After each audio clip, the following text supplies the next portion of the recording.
Hello, Mr. Zhang. Hello, thanks for calling. How are things going? So, what's this revolutionary innovation I've been hearing about recently? Well, that's what I invited you here to talk about.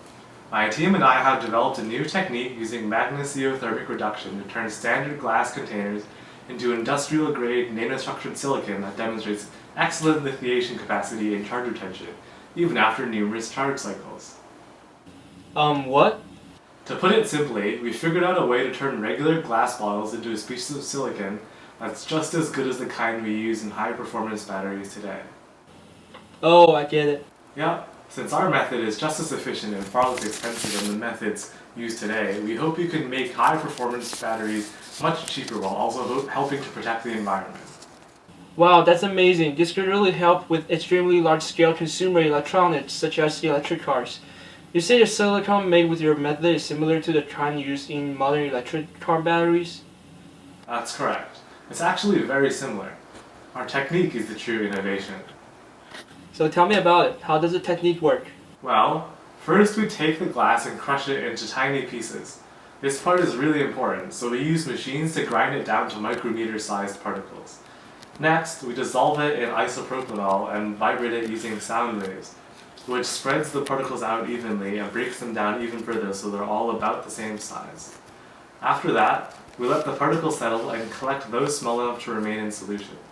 We get particles of silicon dioxide, which can be directly used to produce the nanostructured silicon. Most industries methods use a complicated leaching and annealing method that involves lots of toxic chemicals and acids to get pure silicon dioxide.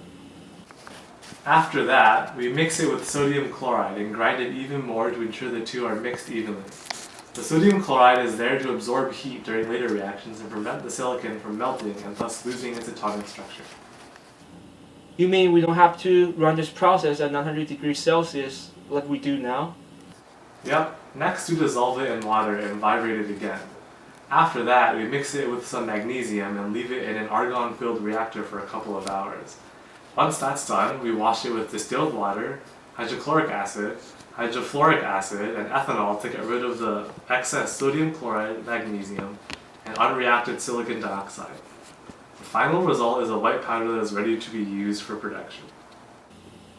So how does this technique compare to industry standard? Is it efficient?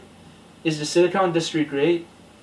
This method has a practical yield of 46%, which is very close to the calculated theoretical yield of usable silicon.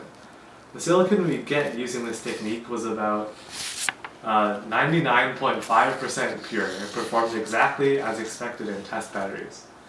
So, what do you think? Sound useful to you? Yeah, definitely. It has a lot of benefits. Oh really? Like what? Well, if we can minimize glass waste and increase the production of the fuel cells, there are going to be three major benefits. First, according to EPA, 11 million tons of glass go to landfill every year. By recycling glass bottles, we can reduce that amount significantly. The damage glass waste has done to our planet is critical. Obviously, any reduction is beneficial to help our environment. And by recycling one glass bottle can save enough energy to power a television set for 1 hour and a half. Also, the reduction of glass waste can reduce CO2 emissions as well. Each 1,000 tons of recycled glass we melt produce 314 tons of CO2 each year. And CO2 emissions are really deadly nowadays because they can kill people. According to MIT studies, 200,000 people died from air pollution in 2012. So yeah, human lives matters. Huh, that's interesting.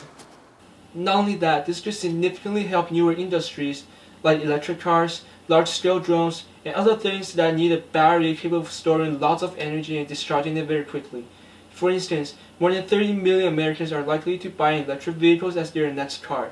The demand among millennials is especially high. Reasons for interest in electric cars vary, with 87% citing a concern for the environment, 62% citing lower long-term costs. Clearly, electric cars not only can help US with environment issues, it can also help our economy. Your research has great potential and I would certainly be willing to invest. I look forward to the days this becomes widely used. Great. Great, I'll see you soon. Bye.